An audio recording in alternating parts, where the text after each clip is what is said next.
Governo e caminhoneiros vão fechar acordos coletivos para contemplar lucro na tabela de frete. Segundo o ministro da Infraestrutura, Tarcísio de Freitas, cada categoria irá definir, até a semana que vem, a remuneração adequada, de acordo com o tipo de carga.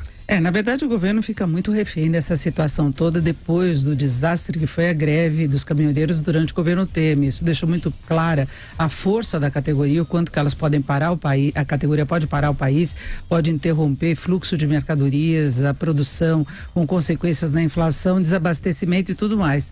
E nós estamos ainda num momento muito delicado da economia, com uma fraqueza de atividade muito grande, então o governo se esforça o máximo possível para tentar chegar a um acordo em relação a essa questão do frete, estabelecendo um valor mínimo de custo. Eles não gostaram da tabela que foi fixada na semana passada, ameaçaram com uma nova paralisação, já havia mobilização marcada para o início desta semana, e aí o ministro Tarcísio de Freitas conseguiu segurar. Agora os custos serão revistos a cada 6 meses para se fechar os acordos coletivos. Agora é uma situação que deve ser temporária, porque isso é muito fruto da própria fraqueza da atividade econômica e não permite a fixação de valores de uma maneira livre pelas condições de mercado que seria o ideal. Então os caminhoneiros foram de um lado pressionados pelo aumento de custos, por vários fatores, mas lá atrás principalmente a questão dos combustíveis, e de outro caiu a demanda com a economia mais fraca, e aí claro que houve uma pressão baixista aí sobre o custo do frete. Então se tenta aí, através de uma intervenção direta do governo,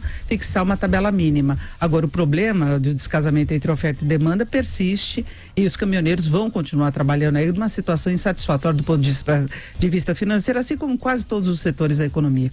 Esse ponto que a Denise chamou a atenção é importantíssimo, porque de fato os caminhoneiros são vítimas vítima não sei se é a melhor palavra, mas são prejudicados por essa situação no setor rodoviário. Repito aqui, esse tipo de negociação não resolve o problema só será resolvido de fato se houver maior concorrência, se houver redução de tributos, se houver também mais opções de transporte de mercadorias, de carga, etc. Aproveitando ferrovia, hidrovia, aliás, que é uma outra discussão que a gente precisa ter. A malha ferroviária foi, ao longo de décadas, foi sendo destruída, e a gente não tem uma malha ferroviária que possa atender a atual demanda. Isso é um problema que tem que ser resolvido também. De qualquer forma, a situação dos caminhoneiros não é uma situação boa, mas também os caminhoneiros precisam entender que não se resolve esse problema que eles enfrentam e que é sério por meio de tabelamento de frete. Isso é uma intervenção direta no governo da economia, e intervenção direta do governo da economia só deu problema desde o início.